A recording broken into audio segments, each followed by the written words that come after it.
Bonjour, je suis une femme d'une soixantaine d'années résidant à Londres. La société prétend souvent que lorsqu'une femme est jeune, elle compte sur son mari pour la soutenir, et qu'en vieillissant, ses enfants deviennent son filet de sécurité. Cependant, ma vie n'a pas suivi ce schéma conventionnel. Avec le recul, je constate que j'ai mené une vie difficile toute seule, sans regretter les choix que j'ai faits dans le passé. Malgré les difficultés, je suis immensément reconnaissant envers ma merveilleuse fille et les personnes que j'ai rencontrées sur mon chemin. Ces personnes occupent une place irremplaçable dans mon cœur et leur présence reste un souvenir précieux que je souhaite partager, malgré la nature douce amère de ces expériences. Mon histoire a commencé lorsque, tragiquement, j'ai perdu mes parents dans un accident à l'âge de 13 ans. Je me suis retrouvée à vivre avec des membres de ma famille, principalement ma sœur, de 4 ans mon aînée, et notre tante paternelle la plus âgée. J'ai fini par vivre avec ma sœur aînée lorsque j'ai atteint ma première année de lycée. Elle avait terminé ses études et trouvé un emploi, m'assurant qu'une fois qu'elle aurait gagné suffisamment d'argent, nous pourrions louer notre propre studio et continuer à vivre ensemble. En plus de ses revenus réguliers, elle économisait avec diligence pour tenir cette promesse. Notre tante aînée et son mari ont également contribué financièrement à notre cause, ce qui nous a permis de louer un petit studio. Après une séparation de 5 ans, ma sœur et moi avons finalement été réunis sous un même toit. Bien que les revenus de ma sœur ne soient pas suffisants pour couvrir toutes les dépenses, y compris mes besoins en matière d'éducation, nous étions heureuses de pouvoir vivre sans nous soucier constamment des autres. J'ai enduré chaque jour, anticipant avec impatience l'obtention de mon diplôme d'études secondaires techniques. Sachant que l'obtention d'un emploi à temps plein était cruciale pour notre stabilité future. J'ai fini par obtenir un poste de comptable dans une société commerciale. Cependant, contrairement à ce qui se passe aujourd'hui, mon travail ne se limitait pas à la tenue de livres, je devais également faire le ménage et effectuer diverses tâches subalternes. Mes collègues m'appelaient souvent la fille du vendredi, comme si j'étais une serveuse. Ils me demandaient de les aider à faire des courses banales ou me faisaient des blagues stupides. Malgré ces difficultés, je me consolais en me disant que je gagnais mon propre argent, aussi modeste soit-il, et que j'avais la possibilité d'épargner pour les jours à venir. Tout semblait aller pour le mieux jusqu'à ce qu'un incident malheureux se produise un jour, alors que je marchais sur le trottoir après avoir retiré de l'argent à la banque pour payer les salaires des employés de bureau. Un motocycliste est passé et m'a arraché l'argent des mains avant de disparaître rapidement au loin. Choqué et décontenancé, je n'ai pu m'empêcher de crier mon incrédulité. Alors qu'un voleur à la tire tentait de s'enfuir à moto, le karma l'a frappé à la tête avec une canette de boisson volante. L'impact l'a fait tomber de la moto et s'écraser contre un arbre dans la rue. Saisissant l'occasion, j'ai rapidement récupéré l'argent volé et j'ai donné un coup de pied vigoureux au voleur. Je l'ai confronté, lui rappelant que cet argent représentait le salaire durement gagné des employés assidus de notre entreprise. En le perdant, je risquais de perdre mon emploi, ce qui alimentait ma colère et m'incitait à lui donner un coup de pied encore plus fort. Cependant, avant que je ne puisse porter un autre coup, quelqu'un est intervenu et m'a retenu. J'ai levé les yeux pour voir un homme aux lunettes noires qui m'a conseillé de cesser mes actions potentiellement mortelles. Il m'a mis en garde contre les conséquences d'un homicide involontaire, ce qui a provoqué une réaction figée de la part du voleur. Étrangement, le voleur casqué semblait imperturbable, ne présentant que quelques contusions. Il semblait qu'il n'aurait pas à subir de répercussions juridiques et l'homme m'a assuré qu'il n'y avait pas lieu de paniquer. En entendant cela, je me suis sentie soulagée, mes genoux se sont dérobés et des larmes ont coulé sur mon visage. Sous le coup de l'émotion, des passants ont remarqué et pointé des doigts accusateurs sur l'homme à côté de moi. Son expression était confuse tandis que je sanglotais de manière incontrôlée. Finalement, la police est arrivée, convoquée par une personne inquiète. Ils ont appréhendé le voleur tandis que l'homme et moi avons été emmenés au poste de police en tant que témoins pour raconter l'incident. Il a alors été révélé que l'homme qui avait jeté la boîte de conserve était responsable de la sauvegarde de l'argent de l'entreprise. Sans son intervention, j'aurais été accusé à tort de la perte. Je lui devais ma gratitude et le considérais comme mon sauveur. Cependant, je n'ai pas pu m'attarder sur la reconnaissance, car je devais retourner rapidement au bureau pour distribuer les salaires des employés. J'ai remercié l'homme à la hâte et j'ai poursuivi mon chemin. À mon retour, le chaos régnait dans le bureau, car on pensait que le comptable s'était enfui avec le salaire. Le directeur m'a réprimandé vigoureusement, ignorant ma récente épreuve et mon visage taché de larmes. Après avoir expliqué la situation, le directeur s'est tué. La journée s'est finalement terminée, me permettant de reprendre mes activités normales. Quelques jours plus tard, je me suis retrouvé dans un bus bondé, me rendant au travail tôt le matin. Lorsque quelqu'un m'a fait signe près de l'entrée de mon lieu de travail, je me suis retourné pour trouver l'homme qui portait des lunettes noires à monture en plastique, la même personne qui s'était précipitée à mon secours en m'apercevant un peu plus tôt. Il a exprimé sa frustration, soulignant que non seulement il avait appréhendé le voleur, mais qu'il avait également subi le mépris de ceux qui le considéraient comme un malfaiteur pour avoir fait pleurer une fille. Déconcerté, il s'est interrogé sur mon départ brutal sans reconnaissance. En m'excusant, j'ai admis ma gratitude pour cette journée mouvementée, mais j'ai déploré mon incapacité à transmettre correctement mes remerciements en raison de contraintes de temps. Sentant le remords, il m'a proposé de faire amende honorable en m'offrant un café, de préférence accompagné d'un délicieux gâteau. Incapable de repousser sa demande persistante, nous avons convenu de nous retrouver dans un pub ce dimanche-là. Étonnamment, il a préféré une chope de bière à un café et m'a guidé vers un pub musical animé à l'ambiance insouciante.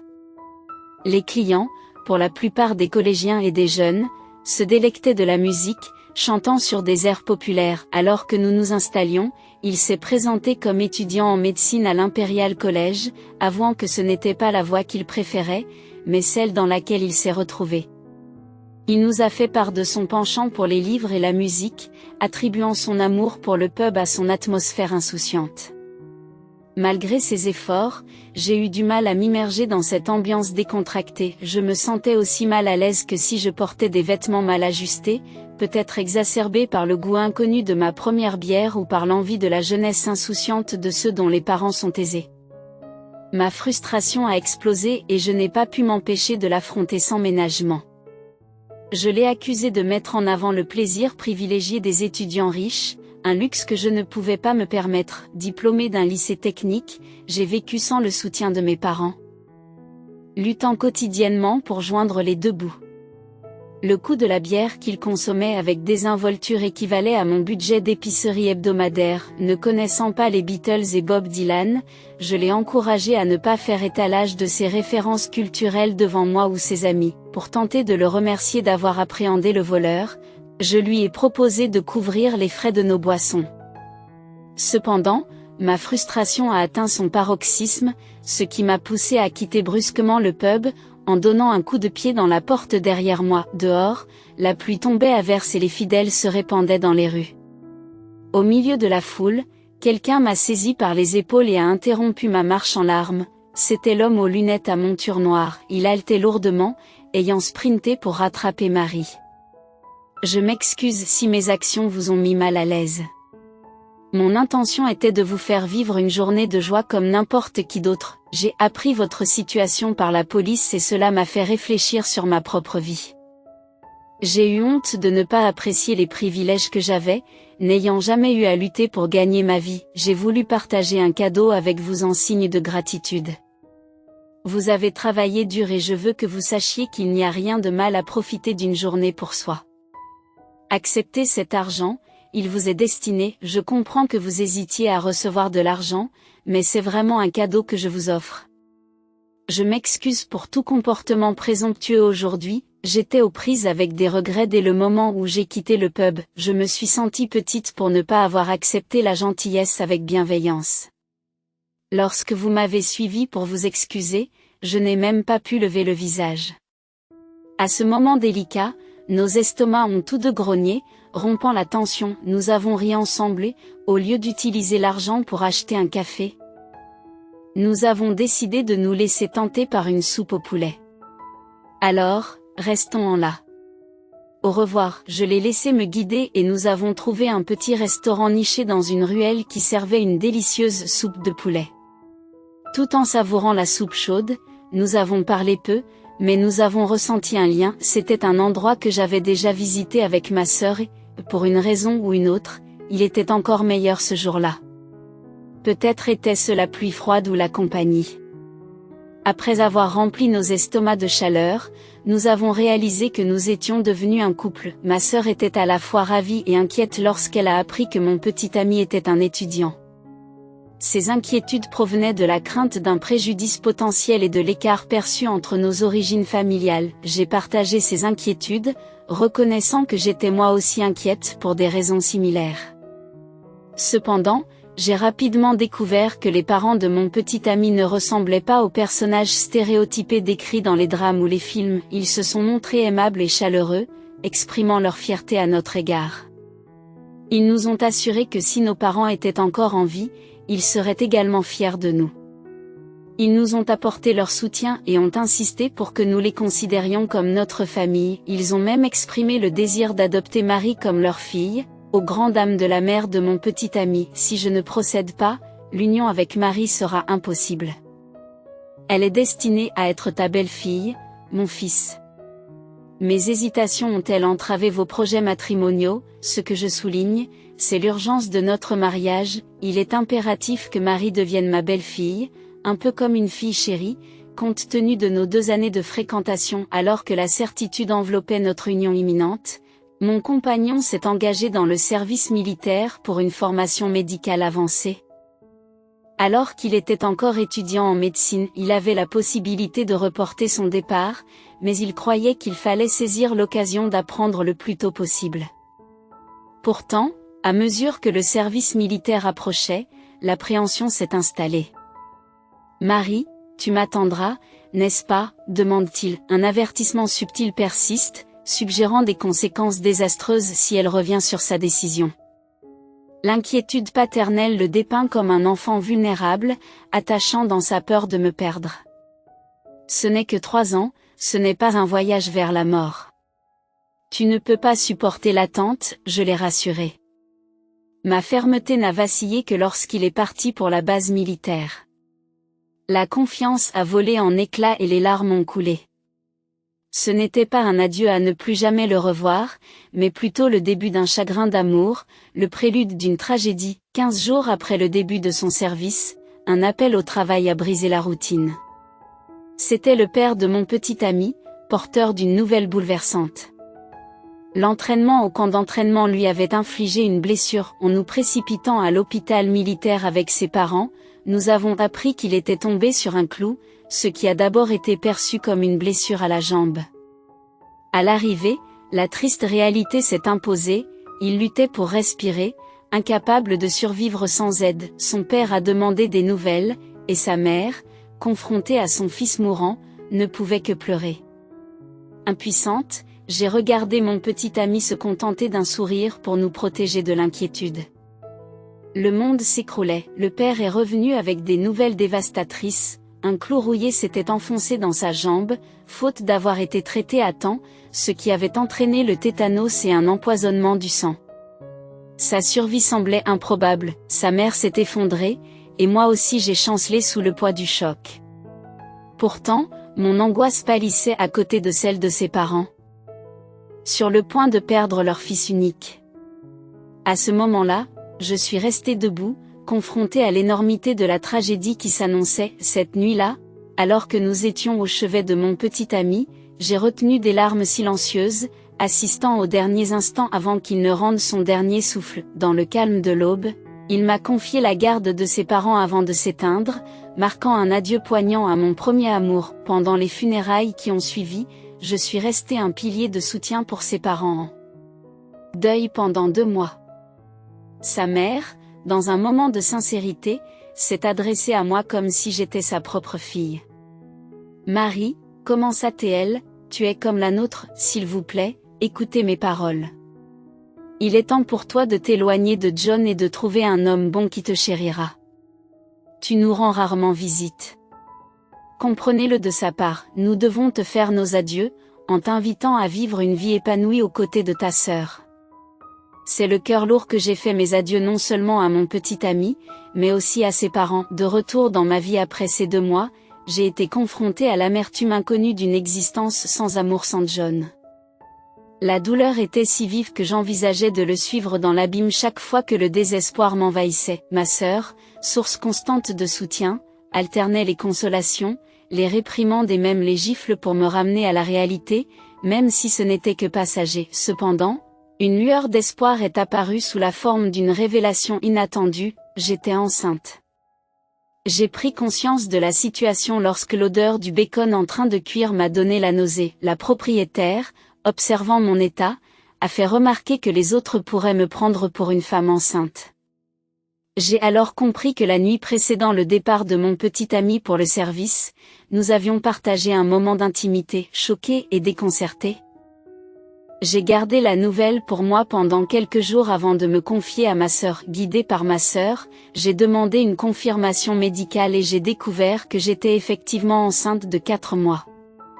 Malgré la disparition de mon petit ami, ma sœur m'a suggéré d'interrompre la grossesse, soulignant qu'il n'y avait aucune raison de continuer. Pourtant, je ne pouvais pas imaginer me séparer de l'enfant à naître, car je ressentais un lien profond avec lui grâce à la naissance imminente. Les arguments contre le mépris de la société et la ruine potentielle de ma vie sont tombés dans l'oreille d'un sourd. Je me suis accrochée à la conviction que cet enfant était ma raison d'être. Au fil des discussions sur cette situation peu conventionnelle, les préoccupations pragmatiques de ma sœur ont fait écho. Comment une femme non mariée peut-elle porter un enfant ?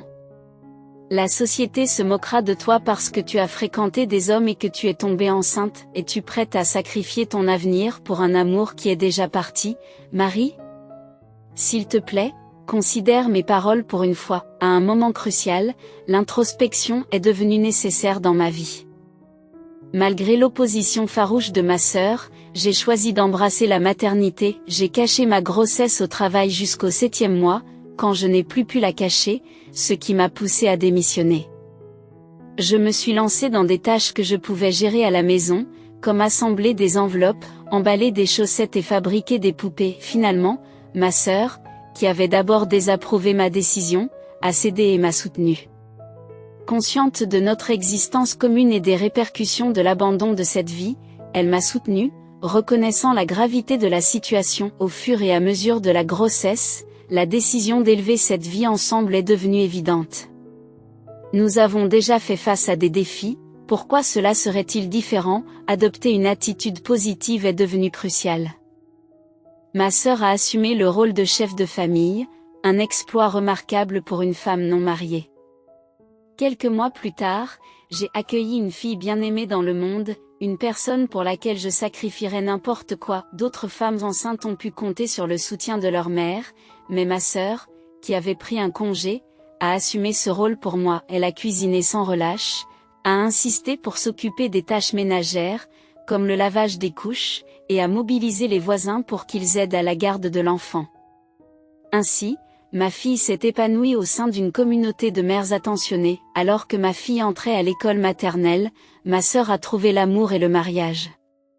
Son mari, qui, par coïncidence, travaillait sur le même lieu de travail, a pris ma fille dans ses bras lors des activités scolaires, veillant à ce qu'elle ne ressente jamais l'absence d'une figure paternelle. Pendant ce temps, j'ai quitté mon emploi et me suis lancée dans un petit magasin de vêtements, préférant la flexibilité de l'entrepreneuriat aux horaires rigides de l'entreprise. Au début, des erreurs dans la gestion des stocks ont entraîné des invendus, mais avec le temps, j'ai affiné mes compétences, améliorant les achats et accumulant progressivement des bénéfices. Ma sœur, après sa propre incursion dans la maternité, m'a offert un soutien indéfectible, gérant souvent le magasin pour que je puisse m'engager activement dans les activités scolaires de ma fille. Bien que monoparentale, j'ai veillé à ce que ma fille ne manque de rien, lui fournissant nourriture et vêtements comme dans tout foyer biparental.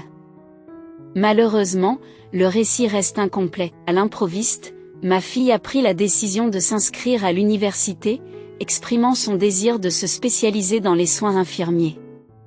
Ce changement m'a laissé perplexe, car elle avait toujours exprimé le souhait de faire des études de médecine. Interrogée sur ce brusque changement, Elle m'a confié qu'elle doutait que ses notes soient à la hauteur pour l'école de médecine, et qu'elle avait donc opté pour les soins infirmiers. Bien que j'ai souhaité qu'elle reconsidère sa décision et qu'elle s'oriente vers l'école de médecine, je me suis abstenue de faire pression sur elle, car je respectais le fait qu'elle admettait d'avoir des préoccupations d'ordre académique. Malgré mes réserves initiales, elle s'est orientée vers les soins infirmiers en raison de la formation pratique.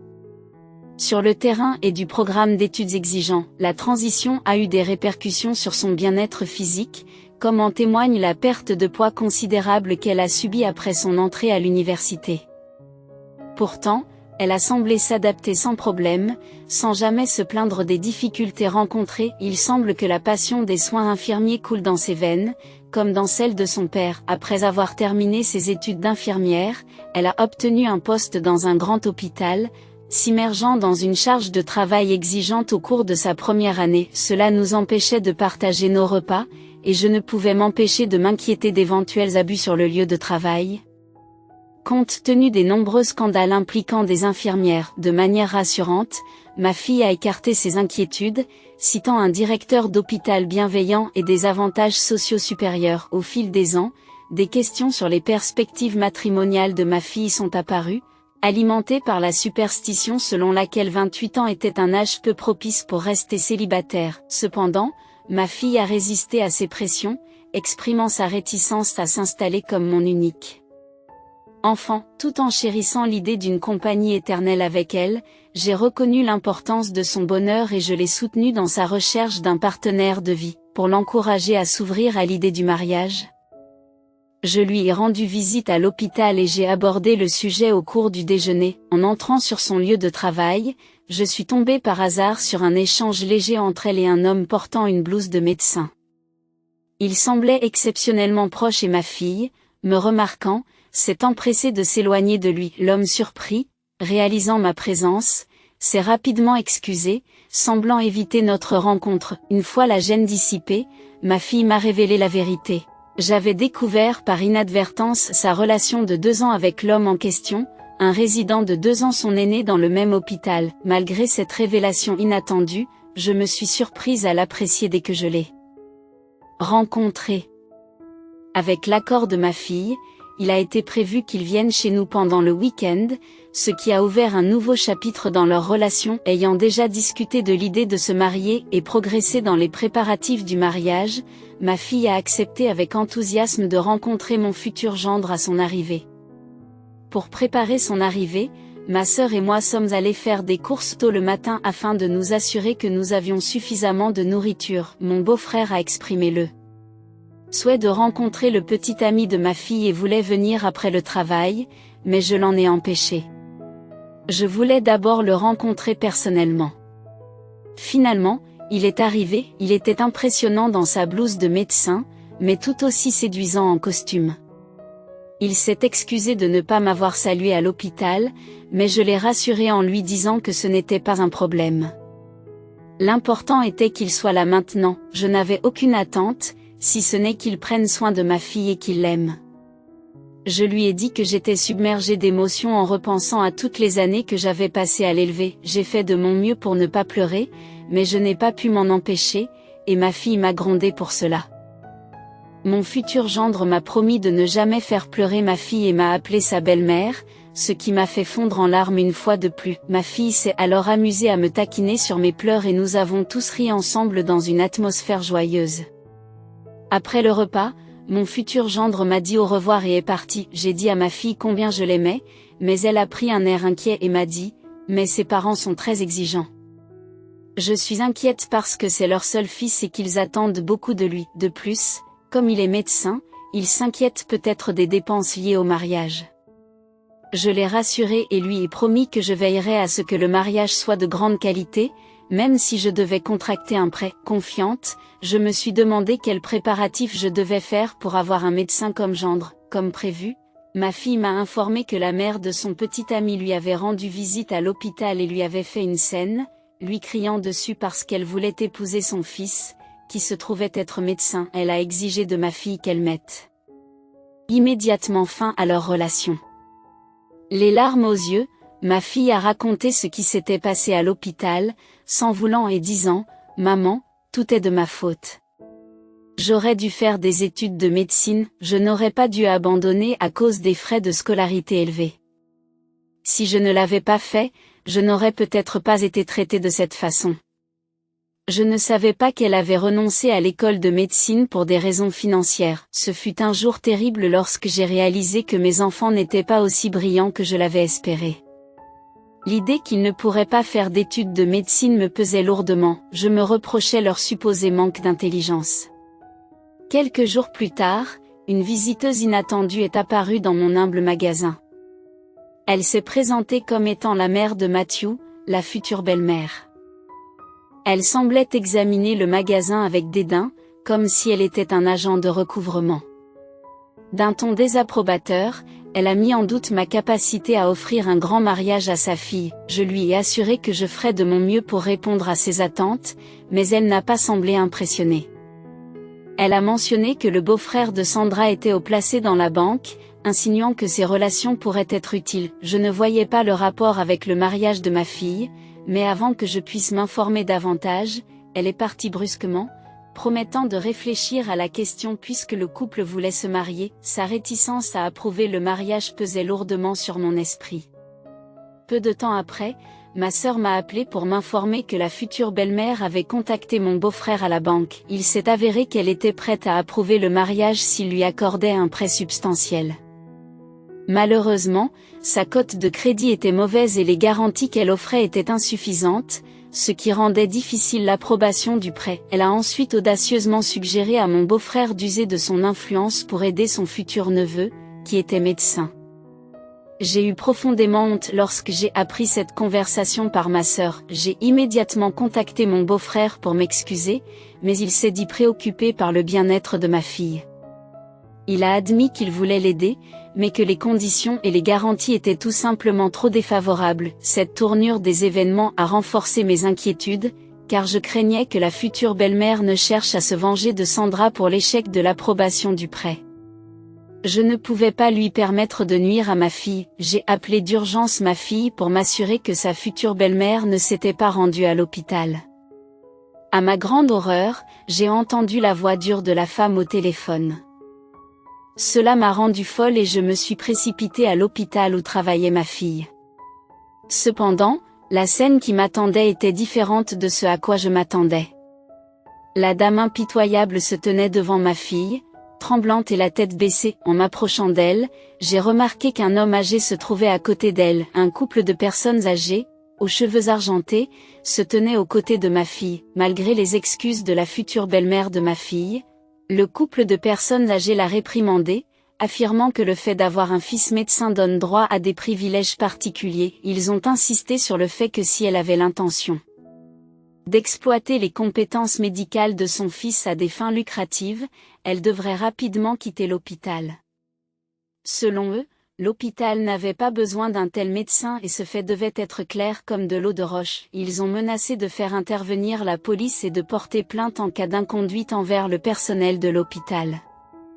Tout au long de cette épreuve, la future belle-mère de ma fille a continué à s'excuser. Étrangement familier, le couple de personnes âgées a touché une corde sensible dans ma mémoire, semblant plus âgé que dans mes souvenirs. Cependant, en y regardant de plus près, je les ai identifiés comme étant les parents de John. En larmes, je me suis approchée d'eux, en entendant ma voix, ils m'ont reconnue, Marie, la mère de John, et m'ont serré dans leurs bras avec émotion. Bien qu'ils m'aient demandé auparavant de ne pas leur tendre la main, ils se sont montrés blessés par mon silence prolongé. Ils ont posé des questions sur ma présence à l'hôpital et se sont inquiétés de savoir si j'étais malade. Ma réponse a détourné leur attention vers ma fille, Sandra, infirmière à l'hôpital. Les présentations ont été faites, laissant les parents de John visiblement choqués. En voyant le visage de Sandra, des larmes ont coulé dans leurs yeux. La mère de John a touché et caressé le visage de ma fille, remarquant la ressemblance frappante avec son fils. La révélation que Sandra était leur petite fille a surpris tout le monde, en particulier la future belle-mère de ma fille. Après ce jour, des changements importants se sont produits dans nos vies.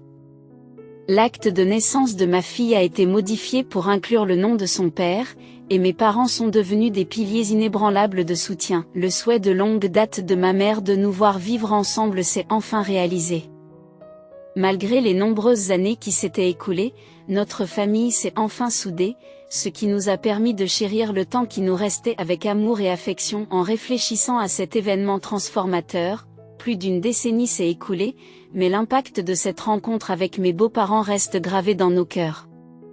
Je me sens incroyablement chanceuse d'avoir eu l'occasion de cuisiner pour mes parents décédés et d'avoir été comme une fille pour eux lorsqu'ils étaient encore parmi nous. Cette expérience m'assure qu'aucun regret ne pèse sur mon cœur. Mes parents ont exprimé leur joie de voir une belle-fille et une petite-fille entrer dans leur vie, car cela a apporté du dynamisme à notre foyer auparavant solitaire. Ils ont apprécié l'atmosphère animée que nous avons apportée, et leur joie s'en est trouvée amplifiée. J'aurais profondément souhaité qu'ils puissent vivre plus longtemps, comme ils le désiraient. Pour aller plus loin, il convient de mentionner que ma fille occupe actuellement le poste prestigieux de présidente du conseil d'administration de l'hôpital. Il est intéressant de noter que son petit ami a décidé de démissionner de son poste à l'hôpital lorsqu'il a découvert que ma fille était la petite-fille du président du conseil d'administration de l'hôpital. Il semble qu'il ait été gêné par les mauvais traitements infligés par sa mère à ma fille et qu'il ait trouvé difficile de continuer à travailler à l'hôpital. Bien qu'elle ait presque 40 ans, ma fille n'est toujours pas mariée. Ses aspirations l'ont amenée à poursuivre des études de médecine à un stade avancé de sa vie, ce qui lui a laissé peu de temps pour penser au mariage. Néanmoins, elle perpétue le fier héritage familial de produire des médecins, sur 3 générations. Quant à la possibilité qu'une 4e génération suive, je n'en sais rien. Quoi qu'il en soit, je suis extrêmement fière des efforts assidus de ma fille, et son bonheur est ce qui compte vraiment pour moi. Je vous remercie d'avoir pris le temps d'écouter mon histoire touchante. Puissiez-vous toujours jouir d'une bonne santé et d'une fortune abondante. Je vous demande de me soutenir en m'encourageant et en partageant vos paroles de sagesse dans la section des commentaires. Vos likes et vos abonnements seraient immensément appréciés. Je vous souhaite une excellente journée.